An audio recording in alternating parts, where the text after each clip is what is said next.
ఆదిలాబాద్ జిల్లాలో పీఎస్సీఎస్ ఎదుట యూరియా కోసం రైతులు బార్లు తీరారు. యూరియా కోసం పడిగాపులు కాయాల్సి వస్తోందని, రోజుల తరబడి తిరగాల్సి వస్తుందని ఆవేదన వ్యక్తం చేశారు. సీఈఓని సంప్రదిస్తే 100 టన్నులకు ప్రతిపాదనలు పంపితే 60 టన్నులు మాత్రమే ప్రభుత్వం పంపించడం జరిగిందని పేర్కొన్నారు. ఇప్పటికైనా ప్రభుత్వం రైతులకు సకాలంలో ఎరువులు అందించాలని వారు డిమాండ్ చేశారు.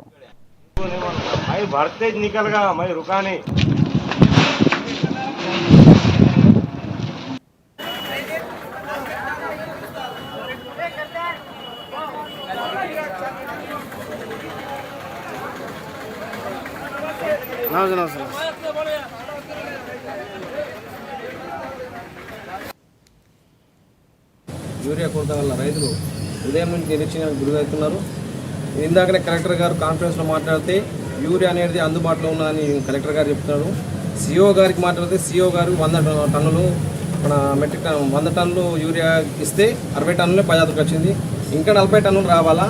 వీళ్ళు ఇక్కడ ఏమంటారు, వీలైతే అమౌంట్ అయితే పే చేసారు, కానీ వ్యత్యాసం ఎక్కడ వస్తుంది? ఇక్కడనా ఇక్కడైతే కరెక్టే ఉంది. కలెక్టర్ గారు కూడా చెప్తున్నారు, కానీ ఎక్కడ జరుగుతుందో తప్పు జరుగుతున్న అధికారుల సమన్వయ లోపం ఉన్నది ఈరోజు. కాబట్టి వెంటనే రైతులకు ఈరోజు అయితే స్నో స్టాక్ అని చెప్పేసారు, అయితే ఈరోజు రాత్రికి వస్తుంది, రేపు తీసుకోవాల్సి వస్తుంది. కాబట్టి ఈరోజు రైతులందరూ మీరు లేదని చెప్పేస్తున్నారు. కాబట్టి మీరు ఇంకా 2 డేస్లో అవుతుందని చెప్తున్నారు. కాబట్టి ఖచ్చితంగా వీలైనంత త్వరగా రైతులకు న్యాయం చేయాలా, ఆదుకోవాలని కోరుతున్నాను. బౌద్ధ తాలూకా నెరగొండ మండల్ ఆదిలాబాద్ జిల్లా సార్.